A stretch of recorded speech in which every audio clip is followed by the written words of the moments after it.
Hello welcome back. അപ്പോൾ നമ്മൾ ഇന്നത്തെ റെസിപ്പി നല്ല അടിപൊളി മസാല ഓംലെറ്റ് ആണ് കേട്ടോ. അപ്പോൾ നമ്മൾ സാധാരണ ഉണ്ടാക്കുന്ന ഓംലെറ്റിന് ഒരു കുറച്ച് വിപരീതമായിട്ടുള്ളൊരു റെസിപ്പിയാണ്.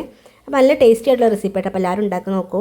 അപ്പോൾ അതിന് 2 എഗ്ഗ് എടുത്തിട്ടുണ്ട്, ഒന്ന് പൊട്ടിച്ചിട്ട് നമുക്കൊരു പാത്രത്തിൽ ഒഴിച്ചു കൊടുക്കാം. പിന്നെ എഗ്ഗിൻ്റെ എണ്ണ നിങ്ങൾക്ക് കൂട്ടിയും കുറച്ചൊക്കെ എടുക്കാം കേട്ടോ. അപ്പോൾ ഞാൻ 2 എടുത്തിട്ടുള്ളൂ. പിന്നെ നമുക്കൊരു ഒണിയൻ വേണം, അതിന് കുറച്ച് ഭാഗം ഞാൻ അതിലേക്ക് ഇട്ട് കൊടുത്തിട്ടുണ്ട്. പിന്നെ കുറച്ച് ഉപ്പും കുറച്ച് മുളക് പൊടിയും കുറച്ച് മഞ്ഞൾപ്പൊടി ഇട്ടിട്ട് നല്ലോണം ബീറ്റ് ചെയ്തിട്ട് നമുക്കവിടെ മാറ്റി വെക്കാം കേട്ടോ. ഇനി നമുക്കൊരു പാന് അടുപ്പത്ത് വെച്ചിട്ട് ഒന്ന് അതിലേക്ക് കുറച്ച് ഓയിൽ ഒഴിച്ച് കൊടുക്കാം. ഇനി അതിലേക്ക് ചേർക്കുന്ന ഒരു 5-6 അല്ലി ഗാർലിക് ഒന്ന് ചോപ്പ് ചെയ്തിട്ട് ഇട്ട് കൊടുക്കാം കേട്ടോ. അപ്പോൾ ജസ്റ്റ് ഒന്ന് മൂത്ത് വന്നാൽ നമുക്ക് അതിലേക്ക് നേരത്തെ നമ്മൾ മാറ്റി വെച്ചിട്ടുള്ള സവാളിൻ്റെ ബാക്കി കൂടി ചേർത്ത് കൊടുക്കാം. ഒരു പച്ചമുളകാണ് കേട്ടോ, അതും ചോപ്പ് ചെയ്തിട്ട് ചേർത്ത് കൊടുക്കാം. പിന്നെ കുറച്ച് മല്ലിയില അല്ലെങ്കിൽ കറിവേപ്പില എന്തായാലും ചേർത്ത് കൊടുക്കുക. പിന്നെ മുളക് പൊടി, മഞ്ഞൾപ്പൊടി, മല്ലിപ്പൊടി, ഗരം മസാലപ്പൊടി അങ്ങനത്തെ പൊടി ഐറ്റംസ് ഒക്കെ ചേർത്തിട്ട് നല്ലോണം ഒന്ന് മൂപ്പിച്ച് കൊടുക്കുക. പിന്നെ നമ്മൾ നേരത്തെ മാറ്റി വെച്ചിട്ടുള്ള ആ എഗ്ഗിൻ്റെ മിക്സ് ഇതിലേക്ക് ദही കൂട്ട് ഒഴിച്ച് കൊടുക്കാം കേട്ടോ. ഇനി നമുക്കൊന്ന് മൂടി വെച്ചിട്ട് ഒരു ഭാഗം കുക്ക് ചെയ്തെടുക്കാം. അപ്പോൾ ഒരു ഭാഗം ആയിട്ടുണ്ട്. നമുക്ക് അടുത്ത ഭാഗം ഒന്ന് മറിച്ചിട്ടിട്ട് ആ സൈഡും കുക്ക് ചെയ്തെടുക്കാം കേട്ടോ. അപ്പോൾ നമ്മൾ 2 സൈഡും കുക്ക് ചെയ്ത് എടുത്തിട്ടുണ്ട്.